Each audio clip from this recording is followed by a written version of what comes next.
Good evening from PLUGHITZ Studios in Largo, Florida. I'm Scott. I'm Avram. And we are here with episode 504 of F5 Live, Refreshing Technology, for August 5th, 2018. This show is a proud part of the Tech Podcast Network. If it's tech, it's here. This week, Apple is tightening its grip on the App Store, Google is losing their grip on Google Play, and YouTube plans a better music experience. Wherever you are and however you're accessing our show, whether it be on one of our live stream platforms, including Livestream, Facebook Live, YouTube Live, Periscope, Mixer, and Twitch, on any of the number of subscription platforms, including Apple Podcasts, Google Podcasts, the Podcast Play app in the Windows Store, or the variety of other podcatchers, on social media, on Facebook, Twitter, Instagram, Google+, or of course on our apps, PLUGHITZlive.com/apps. Thank you for making us a part of your day. This here, like I said, is F5 Live, Refreshing Technology, the flagship show on the PLUGHITZ Live family of content. We are live every Sunday night at about 9 p.m. Eastern. And we go for about an hour, and we will talk about the news of the week, gadgets, gaming, internet, media. And there are two ways that you can watch the show. The first is live on Sunday night by going to f5live.tv/join us. There, you can join us in the chat room and chat with us during the show and give your opinions and your feedback on the topics as we talk about them. We always enjoy that, including on the Pilch Point in a little while, where we'll be talking about a topic that apparently has caused some uproar on the internet this week, which I look forward to hearing about. So definitely give us some your opinions on those topics. But if you cannot join us, that is okay. You can always subscribe to the shows by going to PLUGHITZlive.com/subscribe. And there you will see all of our shows, including F5 Live from the Pilch Point, our special events feed, which is currently receiving collision content, first looks, and more. And I think with that, that's the spiel. Avram, how are you doing this week? Oh, not bad. Not too bad. All right. Moving along. Lots of stuff. Lots going on. Hey, my son and I put together some more Arduino stuff this week. Nice. That's what I'm the most excited about. He's really getting into it. Wanting me to do more stuff with it with him. So Sure. That's cool.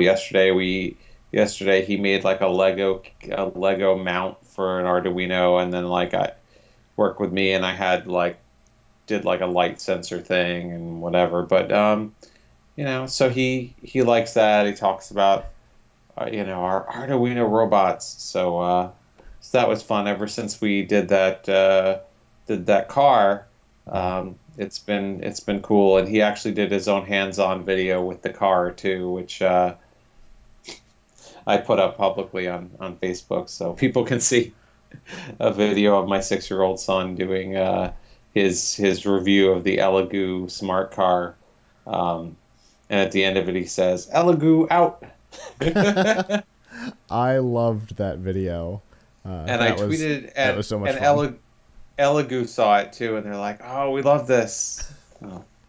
That's fun because they saw your episode about it as well and commented. They did? Yeah. Oh, see, cool. Well, I guess I guess them and their 400 followers are gonna be excited. But they do make a lot of really neat Arduino stuff, and I actually bought another electronics kit from Amazon this week. That was an Elegoo kit that came with a bunch of resistors and wires and lights and stuff to kind of stock up on that. It's them and Seed. They're kind of the two big ones when it comes to Arduino kits.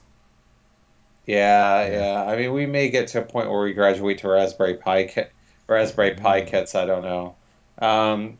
But we're having fun with these. I might be having more fun, even more fun than my son is. But he enjoys it, but he's actually not paying too much attention to the programming part, and I am. And I'm like, oh wow, this is really neat. What can I do next? What can I do next with it? Uh-huh. I posed this question to the audit to any audience who is watching this now or in the now or later. Um, what would be some cool projects to do that would actually have some purpose to them? I have a couple of ideas that maybe are more Raspberry Pi than Arduino ideas, but that's okay. I'm willing to do a Raspberry Pi project too. Um, one idea was my managing editor, Matt Safford, really loves looking at web feeds of Scotland, which he's a huge Scotland fan, goes for a month every year. And we talked about making a virtual window to Scotland that we put on the wall that would just constantly be showing a feed. Um, another Okay. possibility we talked about is building uh, doing a build your own telepresence robot, Mm-hmm. because I would really like to have telepresence robot for some of our people who don't work in the office with us, but it's expensive to get one. So I wonder how expensive it would be to get to take a Raspberry Pi and you know, an LCD screen that attaches to it, get a casing for it. Yeah. I guess we have to get something with a good case and a good screen, and then somehow mount it on we could put it like right in an area between a bunch of desks. So if we could just mount it on like a rotational motor, Yeah. then we could just have the person who's controlling it, just they don't even have to walk. They could just kind of swivel. Sure. Um, so I'm wondering if that would be a cool project. And then That what would like be fun. what software would you use for that? Like, would you be like, if you wanted to? This is a serious question, and I don't know if you know the answer or audience knows the answer. I don't think Skype is what you want. Like, if you wanted to, let's say we have our assistant managing editor, Ange, who works out of Los Angeles, and we always want to be chatting with her, and it would be great if she just like lived on a screen in our office. Yeah. But how would you set up something where somebody could literally be just like casually on with you all day? Yeah. Like, is there a way of doing that? I mean, I don't think you want to have a Skype call that's going all day long. Is there some kind of like two-way webcam or something that you can have going? I mean, what? Um. Yeah, probably. Yeah, Skype's probably not the platform for that, but yeah, I could see there are some embedded video chat clients that would probably work. Yeah, I mean, I'm just thinking maybe it's a crazy idea, like just culturally speaking, just like for your office culture, like literally have her there, like have a webcam, or have her webcam. I don't know if she'll want to do this. Have her Right. webcam in her office, all in her home office, like on all day with sound, and she can hear us and we can hear her, and instead of just like, hey, let's make a call, you just sort of look up and be like, hey, what do you think of that? Right. Like we do with other people. Right. So Exactly. I don't know how feasible that is, but if it was feasible, if there was a person willing to do it, to participate in that, like what software would you use, and could you build a little station with a Raspberry Pi to do Oh. it, and just stay online all day to do it? Oh, absolutely. You could build it. Um. It would actually be not a terribly difficult project, and it might be kind of fun to do. Um. Yeah, I'm running through my head all the things now.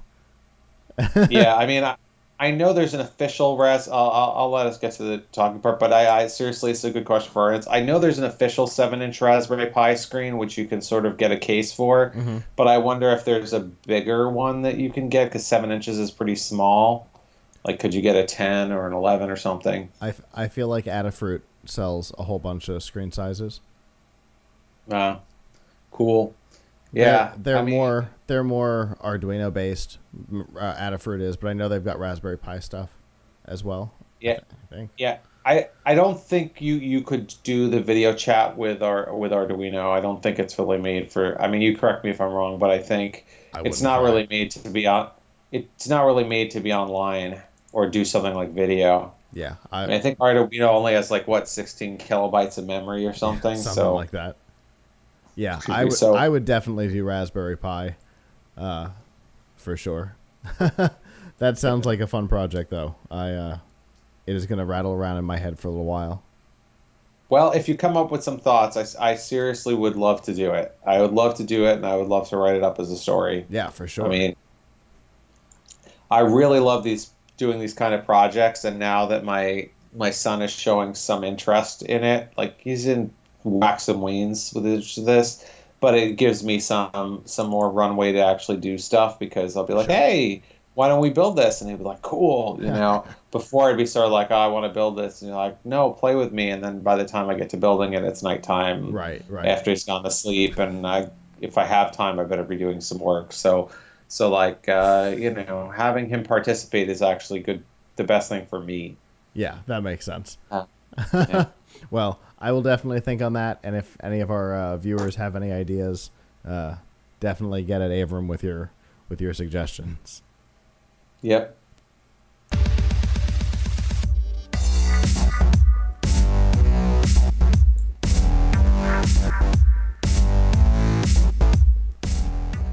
This week's Nifty Gifties on F5 Live is probably powered by the Microsoft Store.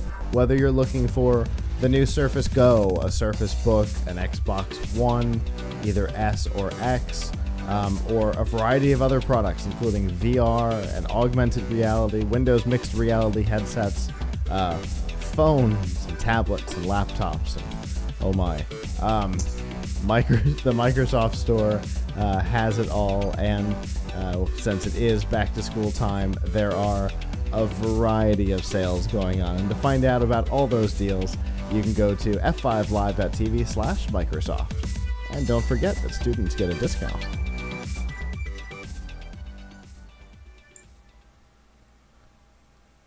So, let's talk about Apple for a little while, because that's kind of normal for us. So ever since the app stores went into place, one of the kind of most popular ways of discovery of new apps has been through the affiliate program. If you don't know what that is, it is the way that websites and influencers are able to generate some revenue by recommending new apps. You see it happen a lot through like Instagram. Sometimes you'll see celebrities and stuff promoting apps. You'll see it in like Facebook videos a lot as well. But then there are also like review sites, right, where they review new apps and things like that. And so even at its lowest point, the affiliate program for the Apple App Store has been responsible for 7% of all app downloads. That is at its lowest point, 7%. I have to tell you, by the way, that Tom's Guide, our sister site, and where I used to work, does a bunch of app stories, and I know that they've used the affiliate program for the App Store. Yeah, it makes sense. A lot of publishers that are doing app-based stories do, because it's a way to, monetize your story, which is when we're dealing with, the free web, as Avram and I have talked about a lot, monetizing content when you're providing it for free is difficult, as you see in our own show. So at its lowest point, 7% of all app downloads came through the affiliate program, which is a huge percentage for external sales. So it's the reason, of course, why this is the case is because the App Store discoverability has never been good. At no point has Apple's app discovery been a good experience. They tried with the Today tab when they introduced it in either iOS 11 or maybe 10, but I think it was 11. They tried, but when I was researching the story before we went on the air, the thing that it was advertising to me was texting for tweens. Well, that's not relevant to me.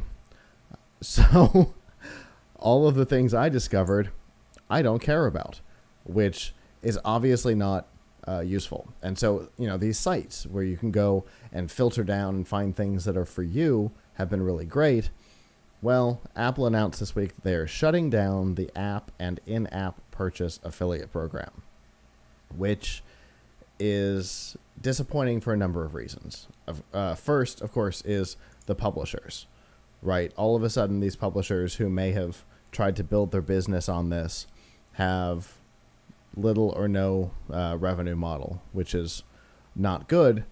But then that means that we have less ways of discovering new apps, which means that the big guys will continue to grow and the little guys have less ways of getting their name out there, which is disappointing. The reasoning they give for this is that, and I quote, "With the launch of the new App Store on both iOS and macOS and their increased methods of app discovery, we will be removing apps from the affiliate program." Now,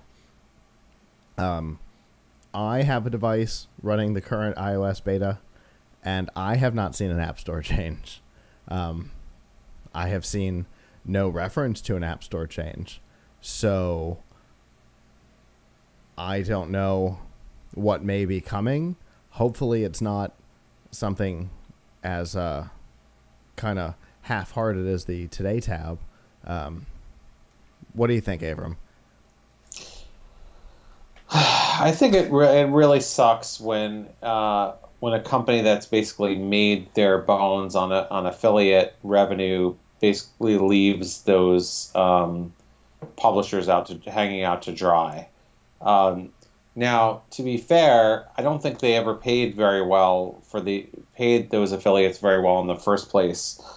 But it's the other thing is that they still get the benefit of those links, I assume. Yes. Of anybody who's not removed the links. Correct. And they will get, and for sites that wish to write about this stuff, which people will continue to want to write about it, they will also get the benefit of it. They will get it for free. Uh-huh. It is really only fair that that these sites which are making a lot of money, Apple making a lot of money, just as Amazon makes a lot of money off of affiliate links, and some other sites do. A lot of other sites do also. Someone is driving you traffic. That's a sale that you might not have you probably would not have otherwise made. So they deserve some credit for it. And meanwhile, unless they're doing something to give the people who click on the current affiliate links, the millions of them that are out there, a 404 error, they're stopping paying for something and still continuing to get the benefit of it. Yep, exactly. And that is neither fair nor appropriate, I think. Now, yes, a web publisher is free to go through and strip all the links out of their old articles now, but what a pain. But who would do that? Right. Like, you don't have the time. Like, you're going to spend time to make sure that you're not sending traffic to Apple in articles that you have about Apple. Uh-huh. And you're not really getting any benefit from taking the time to strip it out. It might make you not want to link to them in the future, but again, if you're providing a service to your audience cares about this stuff, yep, then you want to link to it. A link is like, is a recommendation. So if I recommend something and I don't link to it, then I'm kind of leaving the audience, my readers, a little bit, in the lurch. I'm sure they can Google to find things that they want, but right. It's the internet. We should link to things when we Sure. talk about them. Yeah, and that's what the web is designed for.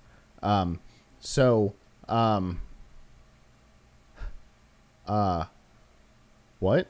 Yeah, so normally when you don't link to something that you're talking about in detail like that, right? The reason why you would do that, like, there's a reason why you wouldn't do that. Like when you read about Google apps, Android apps that are unofficial APKs off the Play Store. Normally, publishers won't link to those because, URL hijacking and stuff like that. Who knows? It becomes a bad link at some point. And now it's a malicious version of the same APK. So if you're not linking to it, it feels like there's a reason. Because normally there is, because that's what the web is about.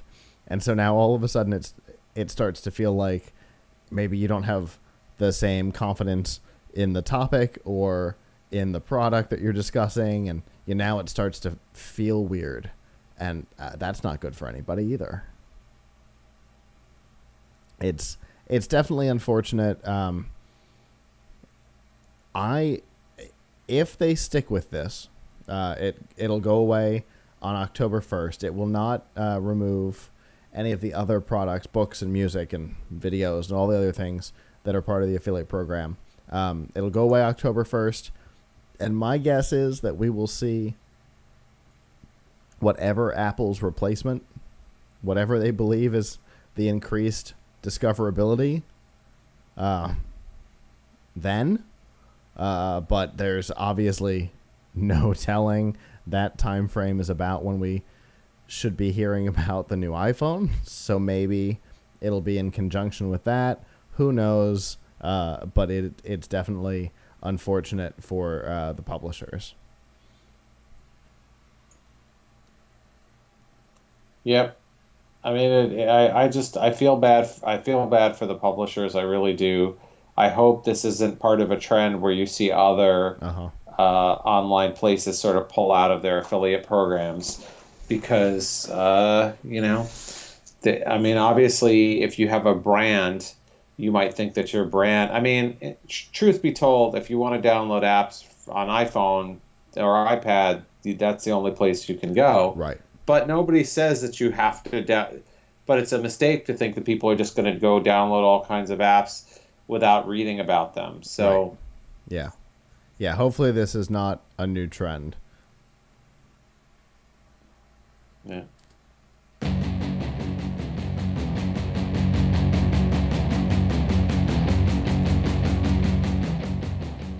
This week's Pilch Point with Avram Pilch is proudly powered by Newegg.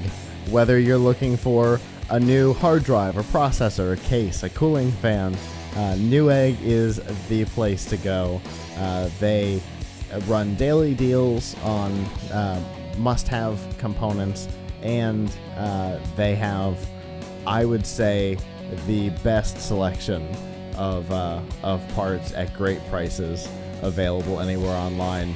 And you can find those daily deals and shop their parts by going to pilchpoint.live/Newegg. Now, we're going to talk about one particular component of a computer that has caused a little bit of noise online this week, right? Well, we did a story about it at Tom's Hardware about how to get Windows 10 for cheap or free. Now, why would you need to get Windows 10? Let's just take a step back for a second. You need to get Windows 10 because if you're building your own PC, which a lot of our audience is building their own PCs, I have to say, then you will inevitably find, hey, you need an operating system. And unfortunately, if you were to go about getting the operating system the way that Microsoft would probably like you to, it's going to be one of the most expensive components in your system. Microsoft charges, I believe, $139 to get to buy Windows 10 Home, to put on your home built PC. Now, think about this. When you buy a computer from a manufacturer like Acer or Lenovo or Dell, I promise you they are not paying $139 for your Windows license. There's no way that they could charge you what they are charging you and pay this full price for Windows. Right. Now, they buy exactly by the how hundreds much, of thousands. the exactly how much they're paying is kind of a well-guarded secret. I've tried to find out for years, and it may not be the same for all, but they probably are paying very little for, to put a Windows license on your new laptop or your new desktop, you know. And I believe that what I've heard is in the case of some of the really cheap ones, like your sub $200 laptop, they may even be getting it for 100% free from Microsoft because Microsoft wants to be on those devices rather than having Chrome take that market share. It depends on the size of the screen. Yeah, I know they have. I don't know if the rules have changed. I know they had something about like if you had 2 gigs of RAM, then you could get it. Then the manufacturer could get Windows for free. But if 4 gigs was a step too far, and the screen had to be, I think, below 13 inches or something. Who knows? I don't know if those rules are still consistent. And Microsoft doesn't like to publicize this stuff because they don't want what they don't want you to know is if you build your own computer, you are paying a really hefty Windows tax, or they want you to pay a really hefty Windows tax. $139. I mean, you might build your whole computer with your CPU, your GPU, your RAM, your SSD for $500, and then wait $139 just to put the Windows on. So here's where your alternatives come in. One way to get Windows for 100% free is if you had Windows on an older computer that you are no longer going to be using. So you can recycle that key, that product key, and you may even be able to use a product key from a Windows 7 or Windows 8 installation and download 10. You may or may not. So if that works for you, and you can use that Windows key again, you're golden, and it doesn't cost you anything. One thing to note, by the way, is just in case your folks aren't aware, downloading Windows is no problem at all. Mm-hmm. Microsoft has a public website you can go to and download the latest version of Windows 10 as an ISO file, which you can then put onto a USB flash drive or an optical disc, a DVD if you still have a DVD drive, and boot off of that to install Windows on your new computer. So there's no need to worry about downloading Windows from an illegitimate source or buying a download disk or anything like that. Right. Microsoft makes it available to everyone. The question is, when you're installing it, what do you do? Because it's going to ask you for the product key. So if you have an existing product key, great, use that. Another possibility, and some would say this is immoral, I'm not going to pass judgment, is that you don't actually have to activate Windows. If you don't put in a product key at the installation time, it will put a little watermark in the lower right-hand corner of your screen saying this Windows is not activated, and it will nag you to activate, I think, periodically. It may nag you, I don't know how much, and it restricts you from doing a couple of things like changing your wallpaper and doing some customizations to the look and feel of Windows. However, you will still get Windows updates. You'll still get Windows updates. Your computer will not turn itself off every few hours, as was the case with, I think, Windows 8 or something when you didn't activate. Mm-hmm. So I know people who have been running unactivated Windows 10 for like months and months and have had no problems other than that they have this watermark and they can't change their wallpaper or Windows theme. Interesting. So that's a way to get it for free. It's not, I mean, I kind of feel I don't really want to recommend that, but many folks do it. I don't want to recommend that because it's kind of wrong to do this to download something like that as a paid product and then not pay for it. Of course, Microsoft could take a more aggressive approach, and maybe they will at some point. But right now, it seems to be that they don't punish you a great deal for not activating.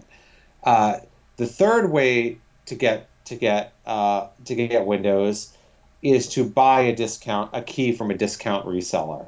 So this is where the controversy really comes in, because some folks are worried that these keys that are being sold for like $30 are for Windows 10 are not legit. And we have an article up on Tom's Hardware about this. We interviewed someone from the website Kinguin, Kinguin, which sells a lot of discount Windows keys. And what they said is, this is not even a gray market. This is legitimate. These resellers are buying these keys wholesale from OEMs that have a surplus, don't need them. Why they don't need them, is kind of an open question. Maybe they got them, and then they decided to put Linux on the machines, or maybe they got them for hardware that they're not doing. I don't know, but there's surplus keys out there, and sites like Kinguin will sell them to you for. They have resellers there who will sell them to you for like, as low as $28. And then when you download Windows, you enter that key, and it should work to activate it. Now, there's some concern that a reseller there could be selling already used keys, illegitimate keys. However, most of the sites that are out there, like Kinguin, actually have guarantees out there that if you are sold a bad key, because they are not actually the seller, they are a marketplace. Sure. They will get you another one. They will make it right, and they do periodically do a quality control check by buying a key themselves to see if it works. Huh. So, at least Kinguin does. We can't vouch for the dozens of websites like Kinguin that do this. But there are a lot of them out there. I think one is called SCD, and there are a bunch out there. And you definitely should do your homework and see whether this site is legit. These sites also sell keys for games. And in our Tom's Hardware community, a lot of the readers were saying, "Hey, wait a second, these sites have kind of a checkered reputation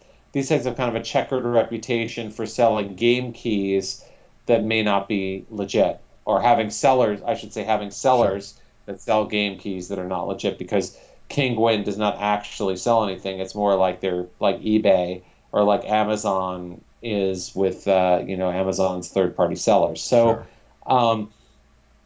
And I can't speak to that, but it sounds like getting the Windows keys is pretty low risk this way. Doesn't sound like it's illegal or anything. So you're spending maybe $30 to get something that Microsoft charged you $139 for. Mm-hmm. And I guarantee you that Microsoft is probably charging Dell, $15 or $20 for, just my guesstimate there. So, I think this makes sense. Now, if you don't want to buy it from a site that you you think might be shady, sites like Newegg and Amazon also sell OEM Windows 10 keys, and theirs are more like $90. So it's not cheap, but it's cheaper than Microsoft. So, those are your options. Once you've activated Windows, you're eligible for all the Windows 10 tech support and everything, so there's no reason at all why you would want to pay the full price to pay Microsoft. No reason, because no matter where you get Windows, if you've got a legitimate activation key, you get the same Windows and you get the same support.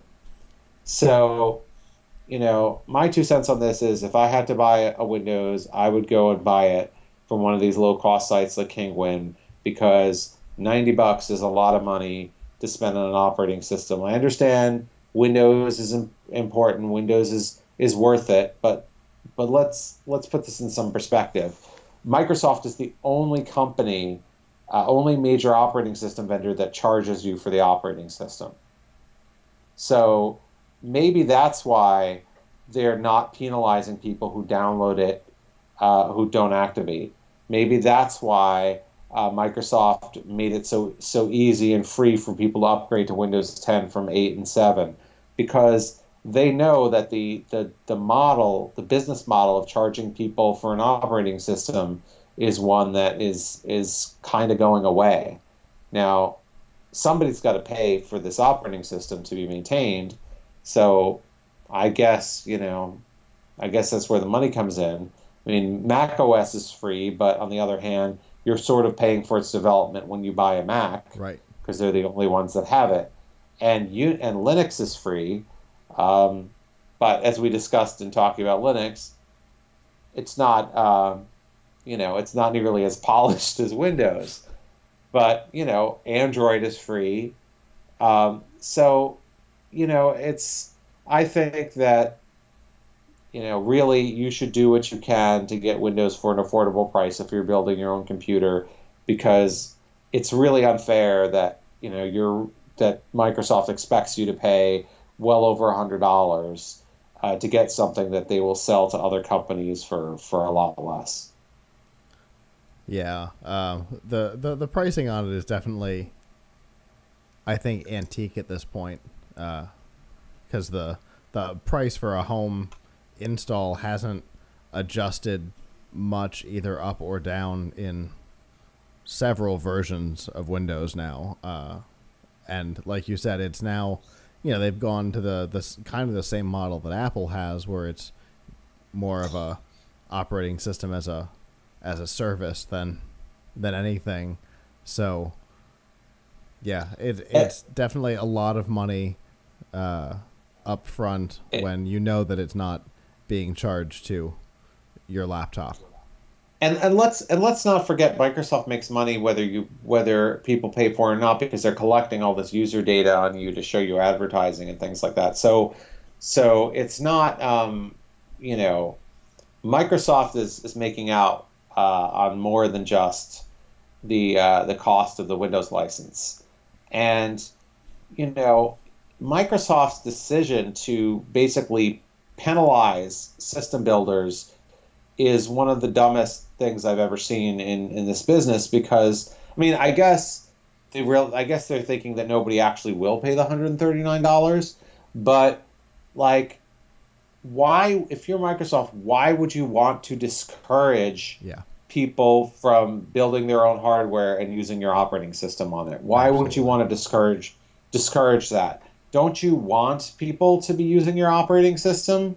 Don't you want, why do you want to penalize, the millions of people who are buying components and building their own computers? Yeah, and the people who are tend to be the more power user, right? It's not my parents that are building their own computers. It's you and I.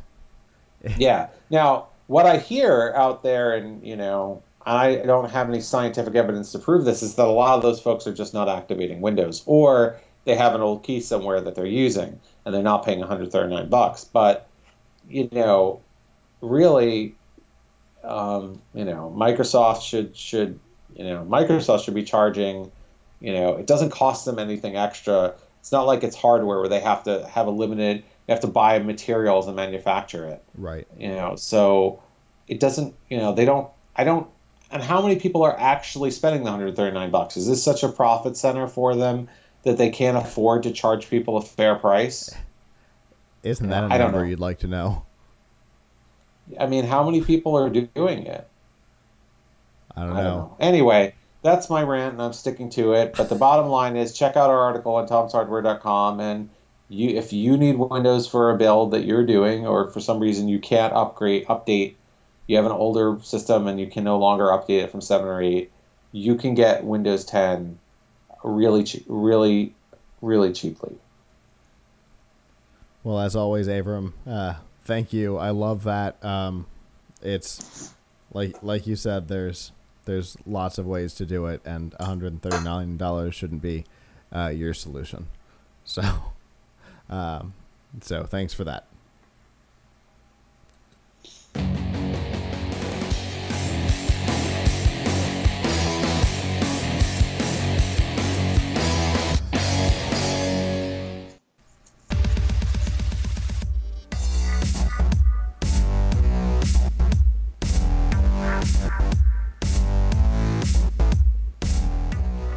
This week's Extra Life on F5 Live is proudly powered by Razer.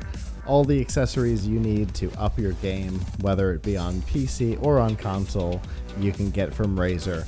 Whether you're looking for a keyboard or a mouse, a controller, or even a webcam for broadcasting, or you need a whole gaming PC, you can get it from Razer. And they're always running some deal of the day. Right now, The deal is on the Razer phone. You can save an extra $100 off the Razer phone, the Android phone designed for gamers.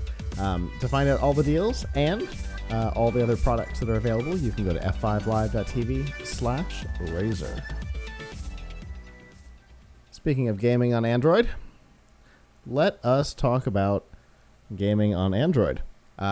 In particular, Fortnite, which we all know is kind of owning the gaming industry right now and kind of pushing where the industry goes, as we've seen even big titles like Call of Duty bring an aspect of Battle Royale into their games, which is a pretty big deal.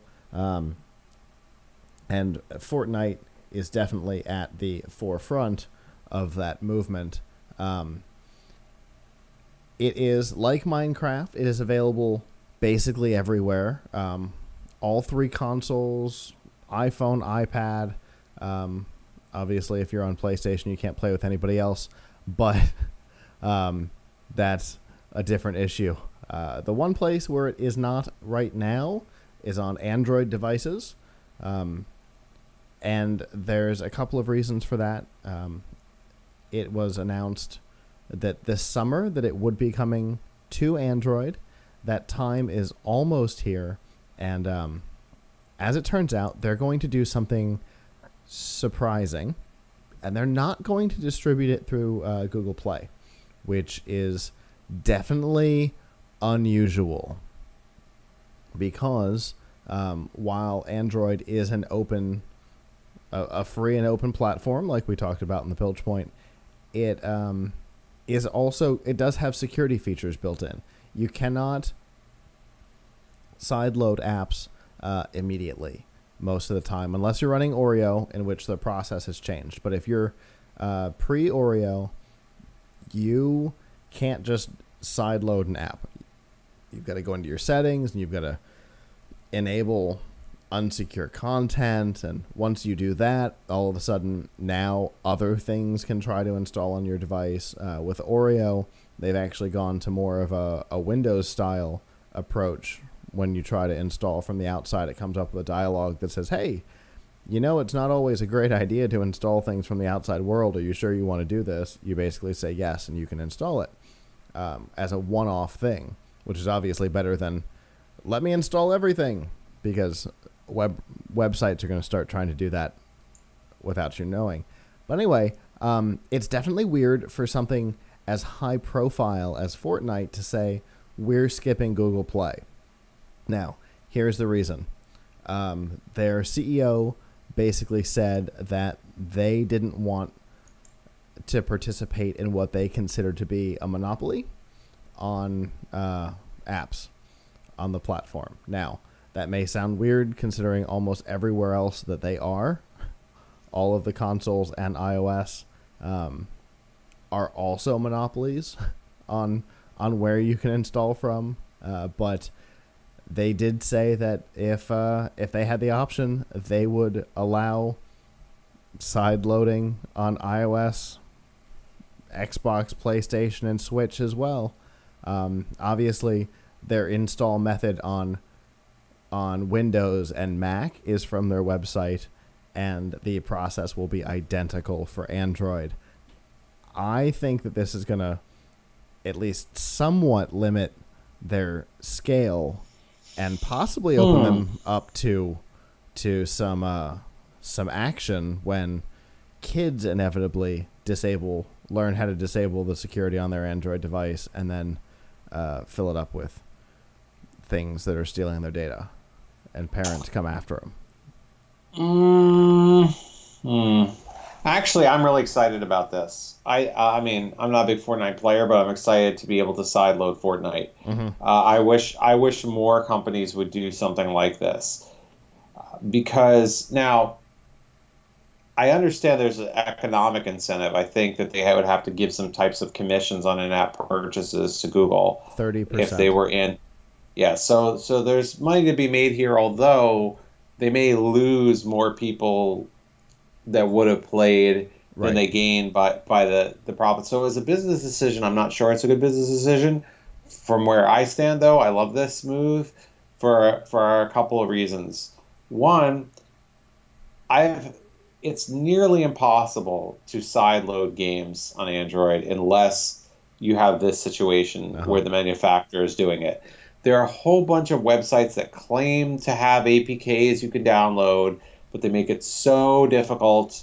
You have to download special software to get the APK. Uh-huh. It's all very shady. And then every time I've used something like that, it always tries to download, like it always, like, you can install the APK, but then the program tries to download some type of update from Uh-huh. Google Play Store or something, and it doesn't really work. Or it's Now, or it's using some sort of store APIs. Like if it's got in-app purchases and you try to sideload it, and it calls to the store and it sees that it wasn't installed to the store, then the load process will fail. Yeah, there are all kinds of problems with sideloading. now, now, let me explain why you would legitimately want to sideload something if you're a user.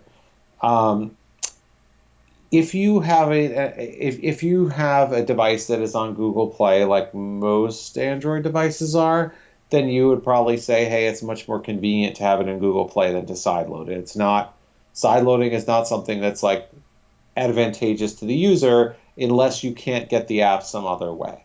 Now, here's where you can't get the app some other way.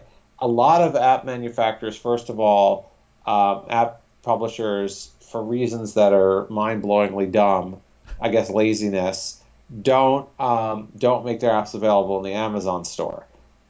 If you have a Fire tablet, which, by the way, is the most popular tablet in America Uh-huh. and most popular among children for sure, um, you cannot download things from the Google Play Store. You Right. can only download from the Amazon store, but you can sideload. So, um, so if you have an Amazon tablet, you now probably could play Fortnite, but not if it was in the Google Play Store, Right. unless unless the company, the Fortnite publisher, also takes the time to put it in the Amazon store. Right. Now, they really ought to. It doesn't take much work to put it in the Amazon store and maintain it there. But I've been shocked time and again when I've tested out like kids' tech toys with my son and found that like these companies are make a brain dead business decision and say, "Oh, I haven't heard of the Amazon store. I'm not going to put stuff in it, just in Google Play." And then there's no way to get it. Like Right. for a very long time, I think now they've rectified it. Although last I checked, the rectification didn't really work right either. Uh, Lego Boost only worked in Play. It didn't work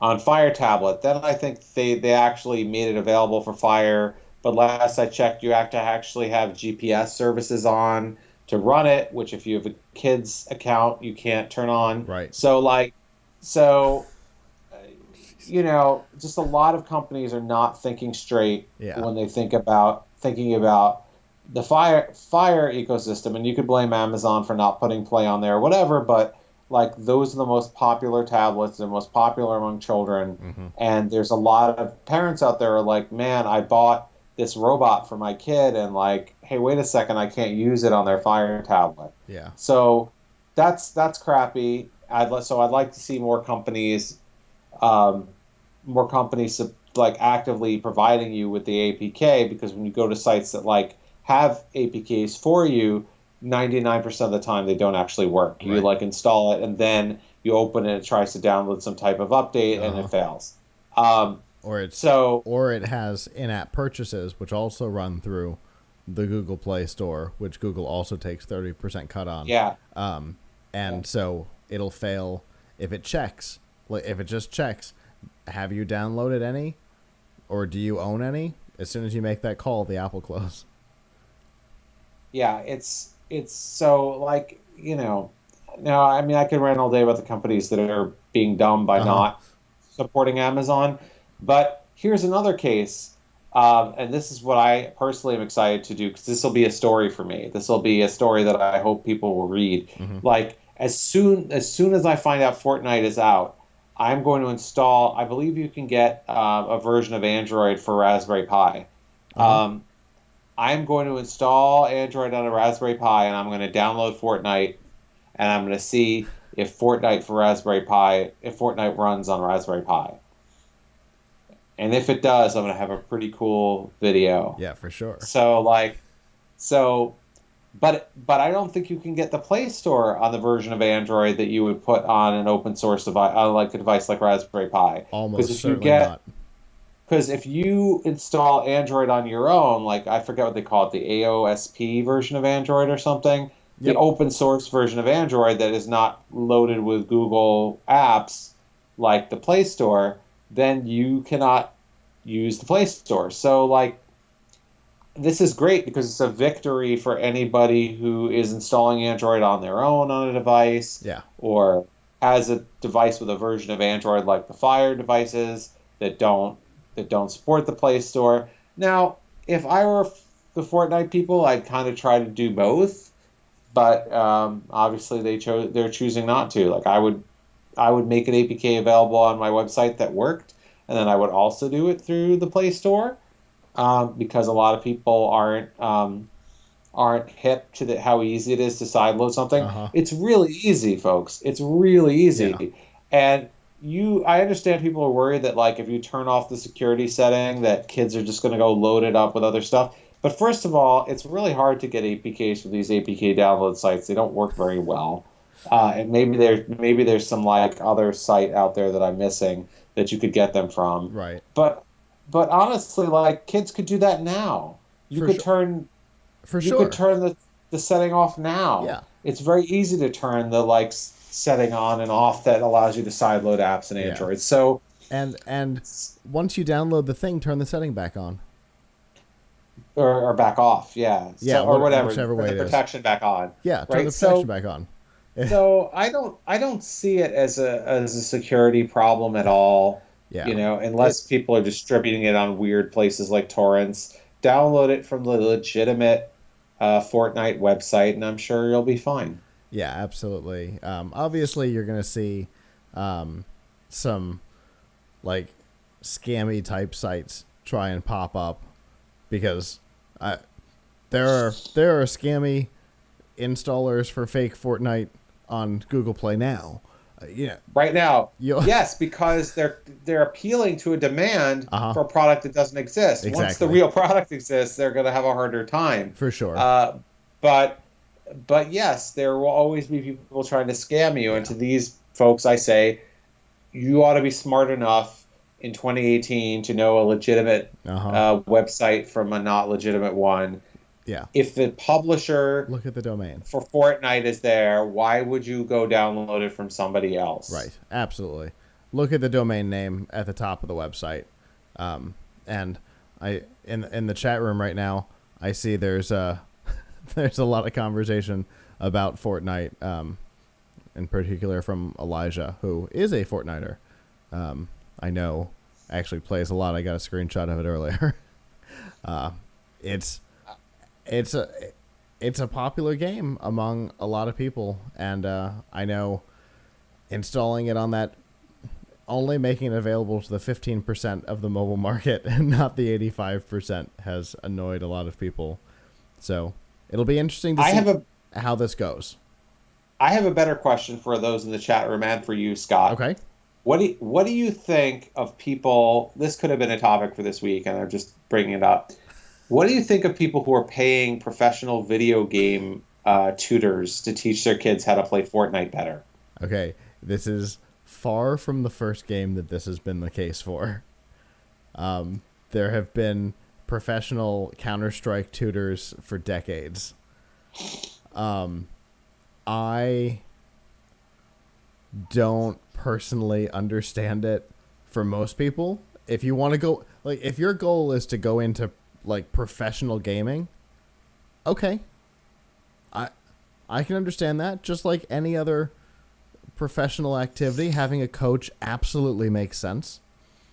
But yeah, if you're just like Johnny, random 12-year-old, and mom and dad are paying a professional coach for you, that is crazy to me. Yeah, so did you see the article about that in Wall Street Absolutely. Journal that I think I linked to it? That see, that's crazy. So what's crazy about it, and I'm talking now as a parent, not a tech expert, is some of the parents were saying things like, "Hey, I don't want my son to be made fun of for losing in Fortnite at school. He's going to have a hard time with his friends if he loses." Like, what are you teaching your kid if you're teaching them that they have to win a video game and that that's so important that Yeah. they have to, like, you have to pay somebody $50 an hour to help them win a video game? Most parents, myself included, okay, and I play video games with my son. I'm a big supporter of video games. Do not want to encourage their kids to play more video games, you know? Right. So, so, you know, that you have parents out there who are really worried about, like, oh, my son's just not going to fit in socially in school if because his friends are going to make fun of him because he loses in Fortnite. Get some new friends Right. or get some self-confidence. Like, I mean, listen, I've seen people make analogies of it with, like, being good with athletics. Like, I was not good with athletics. I was not always pick last in gym, and, like, that was not the best thing for me socially in school. But if I had gotten some, like, training in how to, like, I don't know, play dodgeball better, I mean, that might have helped me, I guess. But at the same time, like, at least I would have been getting exercise there, so that would have been a plus. Like, sitting in front of a screen, we do it, we love it. Not exactly something that parents are meant to be encouraging their kid to do more of unless they're Right. doing something constructive there. And it's hard to argue, I'm sorry to say, that playing video games is constructive. On the other hand, look, there are scholarships out there and tournaments and whatever, but I really don't think you can push a kid into that. Especially some of the things I was reading about, like 10-year-olds doing it. Uh-huh. It's just, And to me, I'm sorry, that's bad parenting. especially when you Like, take into consideration that in 2 years, chances are people won't remember the name. And if they, Fortnite. yeah, because that's how Yeah, because that's how video games are, you know? that's true. I mean, If if at we least if you're teaching your kid little league, like baseball, that's been around a while. Yeah, baseball's not going anywhere. Football's not going anywhere. Soccer's not going anywhere. But, video games just don't survive. even Yeah, I mean, I even if it's suppose a you could even if it's argue. a franchise, all right, so Call of Duty is still around, but the gameplay today isn't what it was 3 years ago. So if you What I don't gotten know good is 3 years ago, it doesn't necessarily carry over. maybe the skills are transferable. If you're good at doing battle royale games, you'll be good at doing other battle royale games. I really Maybe. don't know. I mean, but yeah, it seems absolutely ludicrous to me, I'm with you just there. from a parenting perspective. But I am very happy for the folks who are able to earn $50 an hour teaching people about video games. Sure. My son heard about this and he thinks it's a great career path. He would love to do it. To be a trainer? Yes, he said he wants to be a video game teacher. He wants to but he thinks video game teacher is like in school, Uh-huh. teaching kids in front of the blackboard and having summers off. What an incredible visual that is. Yeah, he thinks that video game teacher is like he doesn't get that it's like online tutor. Yeah. He I, thinks it's going to be like his kindergarten teacher or his first grade teacher is going sure. to have. That Yeah. is Anyway, that is an awesome visual in my head now of somebody at a blackboard or a whiteboard trying to teach a video game. My guess is not nearly as successful. if you were in college, it would be like the sociology of video games or something. Um, Yes, you'd indeed. write it. You'd write a thesis. Anyway, I digress, but I just had to bring that up Yeah. because it's been such a topic of conversation with me and my family and my friends. Like, can you believe that people are paying? Maybe we're sold fogies. I don't know. They're In paying for video game tutoring. in the chat room, Matthew says maybe if you're good enough but need a little bit of tutoring to be a pro, sure, which I think is kind of where we were. if you were, if you're trying to become a professional gamer, it makes sense. But if you're 11-year-old Timmy, it's a little silly. Yeah, if you're like an adult or close to an adult and you're going to be going into professional esports, then yes, having training makes sense. Yeah. But a 10-year-old should not be thinking about going into professional esports. Fair enough.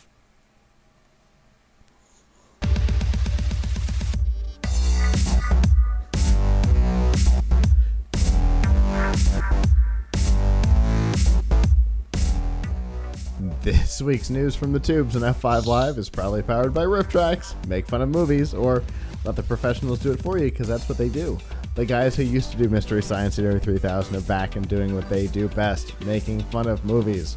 From blockbusters to She, there's obviously a little bit of everything. The way it normally works is for a couple of bucks, you download the MP3, play it along with your DVD, Netflix, Amazon, wherever the movie happens to exist, and laugh.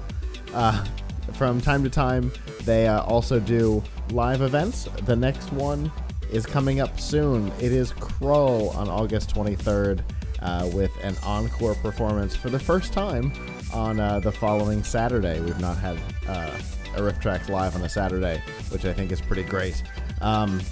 Also, they do short films, industry films, including the horrifying one about springs, which will keep you up at night. Even without the Riff Tracks. It's terrible.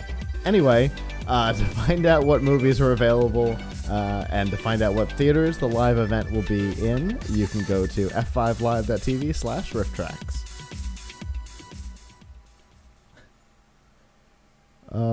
Springs. Anyway, did you know that golf isn't as much fun without springs? I didn't. All right, so in 2010, Google and Yahoo had an interesting situation in China where the government required that they censor their search results and the content that they showed within the country. In particular, they did not want content relating to democracy, human rights, protesting, things like that, to show up on the internet anywhere. And both Google and Yahoo made the decision to not censor their search results. It was in May of 2010 that Google stopped censoring any content on their search in China, and within hours, Google was banned in the country. It started with YouTube, and it trickled pretty quick to all of the properties within a matter of hours. And that was in 2010. At the time, their chief counsel said, "We want as many people in the world as possible to have access to our services, including users in mainland China. Yet, the Chinese government has been crystal clear throughout our discussions that self-censorship is a non-negotiable legal requirement," which was something that they were not willing to do. They did not want to censor any content. Now, 8 years later, the environment inside of Google has changed. We see the company self-censoring content on YouTube all the time. There's even some evidence, though a little shaky, that they might also do the same thing, up and down PageRank web pages based on content. So it's definitely a different era for the company, and apparently they have decided that now is the time to re-enter China, and they have been speaking, according to reports, with the Chinese government about reintroducing a censored search in the country, which is fascinating considering how strongly worded their statement was in 2010, for them to now be like, yeah, it's okay. We're not so worried about it now. They're probably taking the tack that, well, who's getting that data? That's those searches now. Baidu. Uh-huh.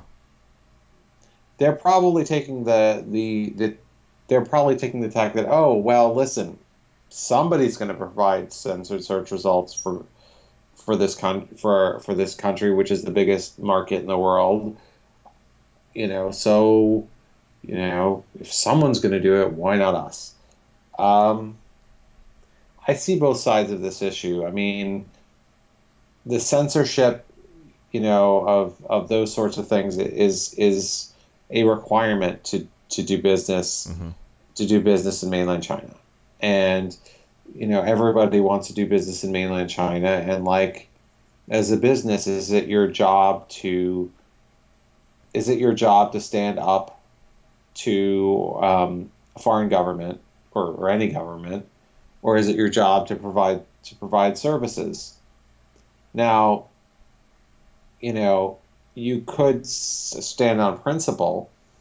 I mean, I don't think it's quite the same to say that Google is censoring content on YouTube, or trying to pull like things out of results, and then Google is having a government direct what they can show. Mm-hmm.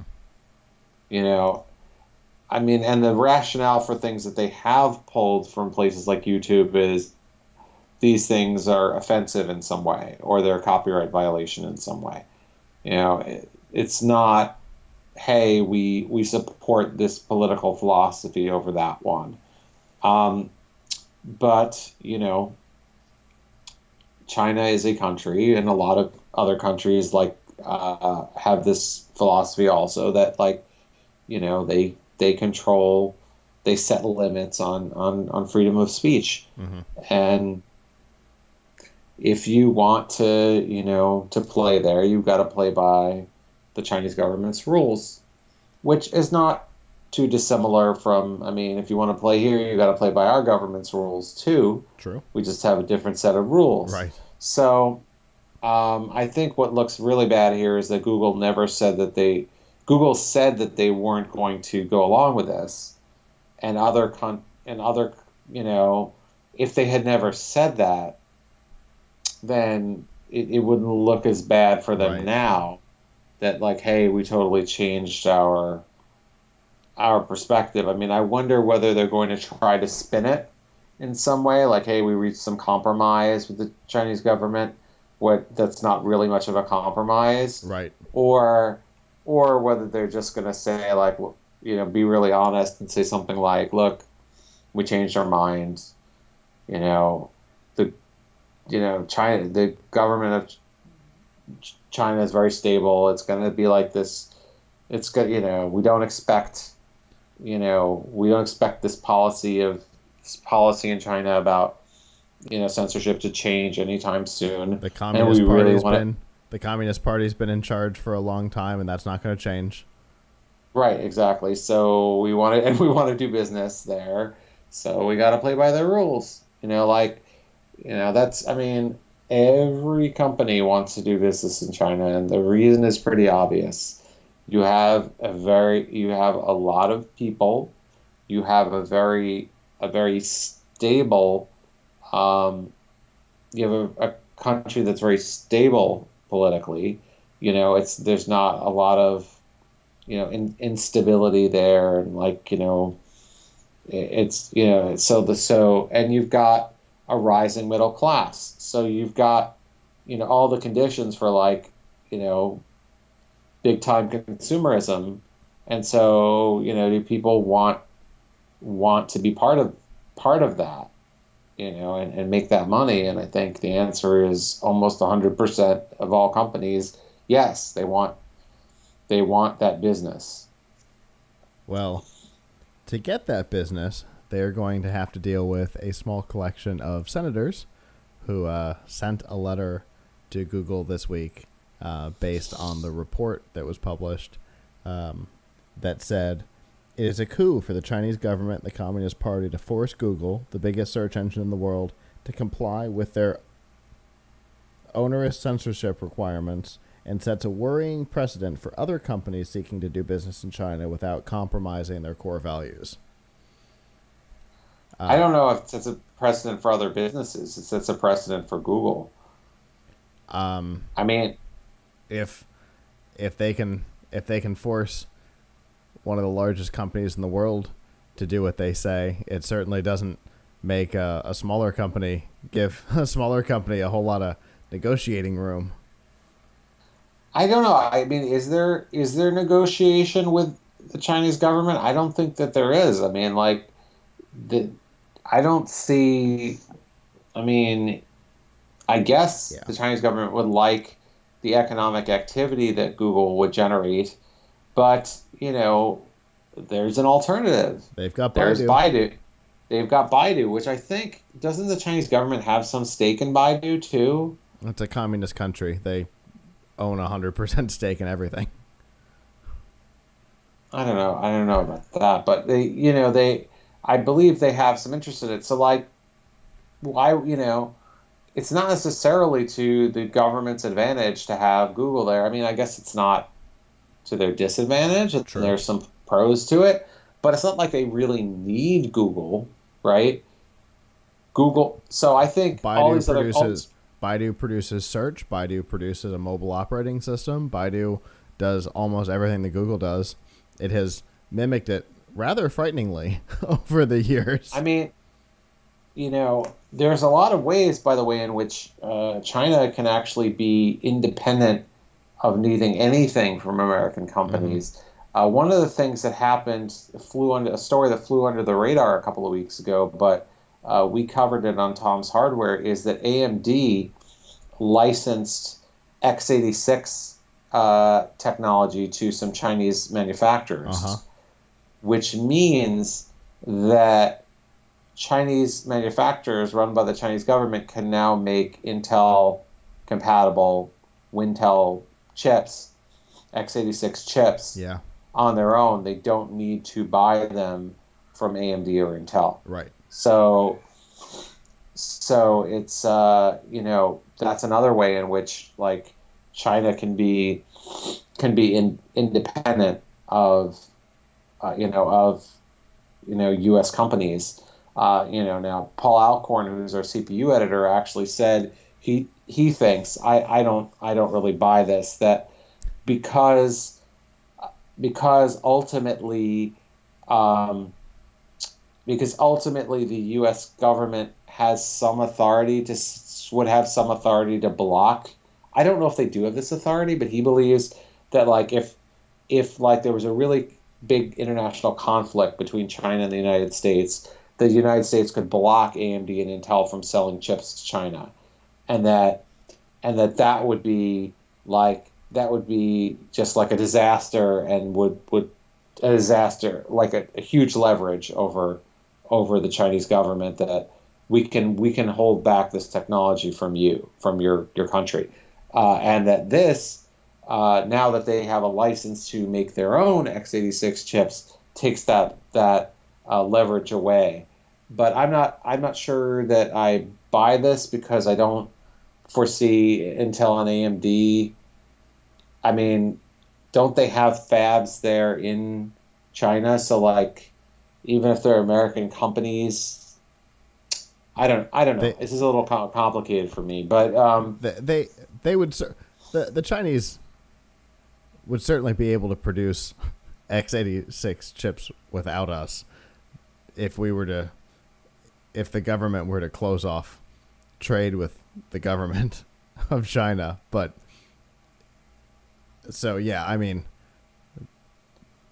the only now reason they've actually had the IP license to them, so they can get up and running making like AMD compatible, AMD style chips legally, so that they don't actually need, so that whether or not the U.S. decides to say embargo these chips in the future, right, which that would be a really serious like international conflict. So I really hope that never happens. But they would just stop buying Intel and AMD chips, which would be bad for those two companies. So right. It seems rather dumb that AMD licensed them this technology. But but there you have it. Even if they hadn't licensed it, it's not like there's not Chinese manufacturers that aren't afraid to produce knockoff products. Yeah, but I mean, I mean, now they have the whatever, they have the secret sauce.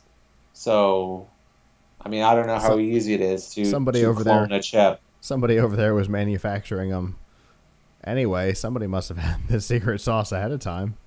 That's true too, right? I mean, this is what they are. Yeah. This is the conversation I had with Paul. I was like, well, don't they? I mean, I don't know exactly where all the fabs are located, but I'm pretty sure there's some fabs that are producing chips There'd have to for be. Intel or AMD in mainland China, where a lot of the electronics manufacturing takes place. So, like, Yeah. if things push really came to shove, couldn't they just repossess Couldn't the government just repossess the foundry? Like, Exactly. Yeah. so. But I don't know. I don't know. I had to bring that up because it seems that a lot of everybody wants to do business. Everybody wants to do business in China, and remember that the Chinese government can operate very independently. Right. So if you want that money, you got to play ball. Exactly.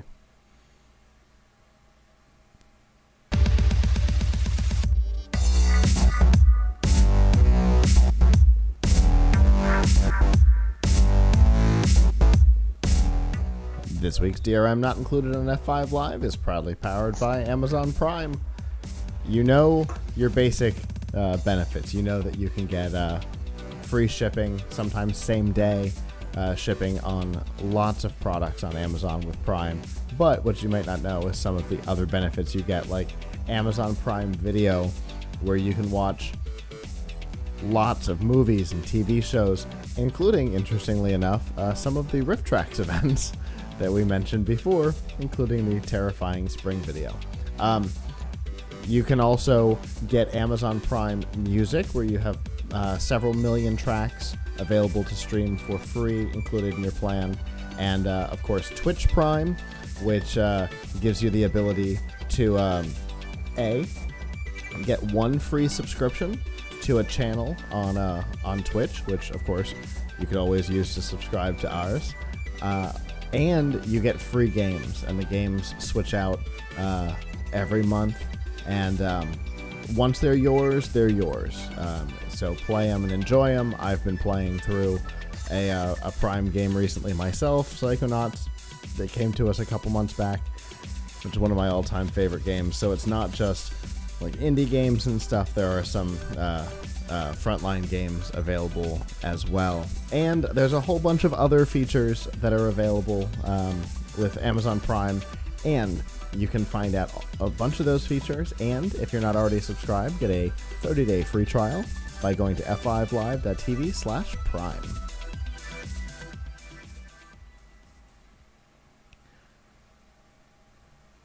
Another company that's been trying to compete with that Amazon Prime Music has been YouTube Music. Avram and I talked about it about 2.5 months ago when Google did a whole big kind of refresh on their music brands and made YouTube Music the new primary music brand. And in that 2.5 months, it has had its ups and downs. The service certainly has a lot of music, more than many of the other ones, primarily because the artists themselves upload music to YouTube, even if they aren't signed up with Spotify or Apple Music or Amazon Music. So YouTube Music has a lot of tracks available to it, but its user experience has been, let's say, questionable. The searchability is bad. It isn't really organized for albums. So if you're looking for that exciting new album that came out from an artist, trying to sort it by album is a little complicated. Or trying to sort your music in general has been complicated. And so a lot of users who signed up and got their free trial and all that, moved back to the streaming service of their choice previously, to Spotify or Amazon Music or whatever. And YouTube has taken notice at the churn that they that they have seen, and they have finally committed to a feature release cycle to address the things that people dislike about the service. The cycle will be every 2 weeks. There will be new features and adjustments to the interface itself, which is the number one complaint. The first new feature to come out just came out yesterday, I think, and it gives the ability to save music to not your internal storage. So if you have a phone that has very minimal internal storage and you've got a huge micro SD card in it, you can actually take advantage of that space, because obviously we know that's why you bought that SD card was for media. You can now take advantage of that with YouTube Music, and that is just the first of the issues that they want to address.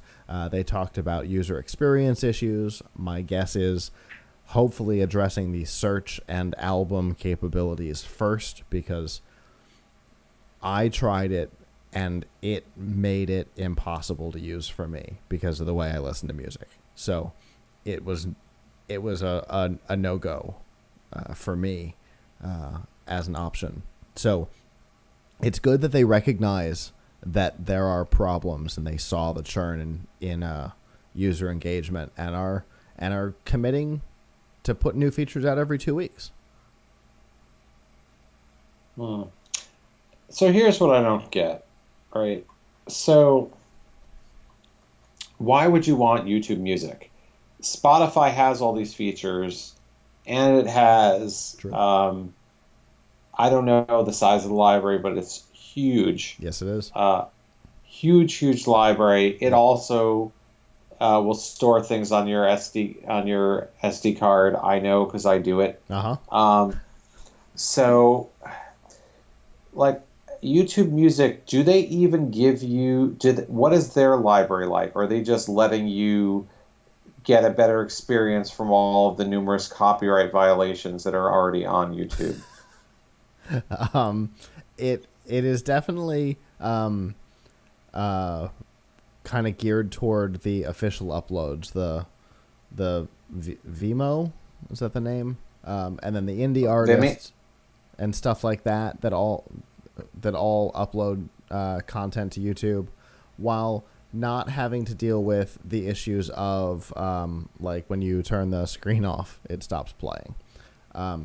So it gives you kind of like that Spotify or that Amazon Music style service, while also having a big following through indie artists, which may or may not be able to get their music onto Amazon or onto Spotify or Apple Music or Tidal, or there's a name we haven't talked about in a while. The indies may not be able to get their stuff in there, but getting it into YouTube Music's really easy. So from a catalog perspective, it's big, but there's a lot of indie stuff in there that you may not find other places. For me, Spotify is definitely where I'm still living. There wasn't any benefit to the YouTube Music experience. Obviously, when something new comes out, especially if they're going to give me a free trial, I'll try it, see what I think of it, and compare it to everything else I've touched. But for me, there simply wasn't a benefit to it. So here's the other problem with all of that. And it was painful to use. Even if the interface worked wonderfully, right?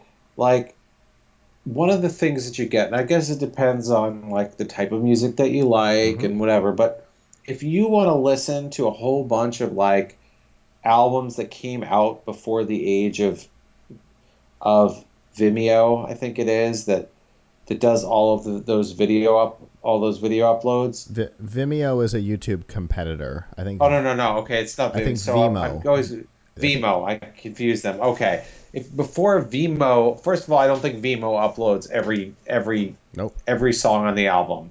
Correct. As a video. and I don't think Vimeo goes back in time and Uh-huh. gives you all of the Curtis Mayfield albums from the 70s as music videos. Right. So Right. the thing is the thing is that Spotify has a huge Uh-huh. complete back catalog, and forward catalog. Like they also get all the newest stuff. So like I'm hard Usually pressed to understand. usually first. Right. So I'm hard pressed to understand, and it's not like YouTube Music is so much cheaper. It's the same price. Uh-huh. So like it's also $9.99 a month or Yep. $14.99 a month for family plans. So where's the advantage? I don't know. I mean, independent artists. I mean, there's a lot of really small artists on Spotify, and Yeah, there are. if you really want to try somebody who's new and independent artist that's on YouTube, then you can still watch them on YouTube for free. Oh yeah, you can't do it with the screen off. Okay, but I mean, which by the way is really lame to charge you for that because Uh, that's just like a feature of the app that like any Android app could do that.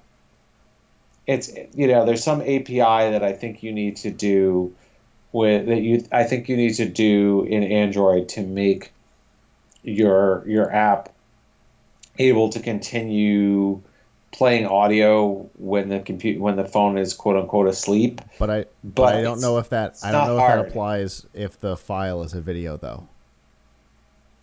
I think that only Well, applies if the file is an audio file.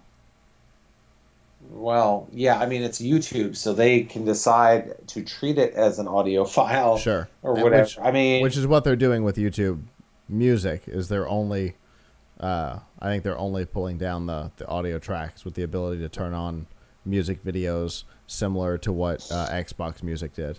Wow, wrong brand. It was after Xbox Music. Groove Music. you know what I would really like an app to be able to do actually, and Spotify can't do this, and I'm not really sure. Like to be able to maintain control of your audio even as you go into other apps, because I find what happens is if you're listening to music on Mm-hmm. Android and you start surfing the web and there's a web page that wants to play audio and Uh huh. you don't want it to play audio, right? But if the web page attempts to play audio, it stops your Spotify Mm. and you have to go and start Go Spotify start again. it And then up you again. scroll down the and then you start scrolling down the web page and the web page wants to autoplay a video that has sound Yeah. and you go and you have to stop it and you hit start on Spotify again. Uh huh. And God here's for another one. Let's God say forbid you're trying to scroll through Instagram while listening to music. right. Or, here's another one. Let's say you want to play a game and you turn the sound off in the game because you don't need the sound in the game and you're listening to Sure. music, but you can't do it because once one app claims control of the audio, even if it's completely silent, it overrides the other one. Really? So I think that's an Android feature. I think because I've had it happen with other things. I don't think it's Spotify.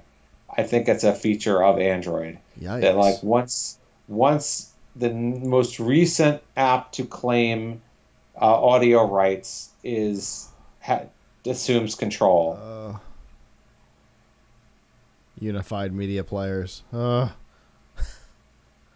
So, which is weird because I think in Windows, like if I have five things playing, they're just going to play on top of each other. Yeah, in Windows it will. In Windows Mobile it didn't.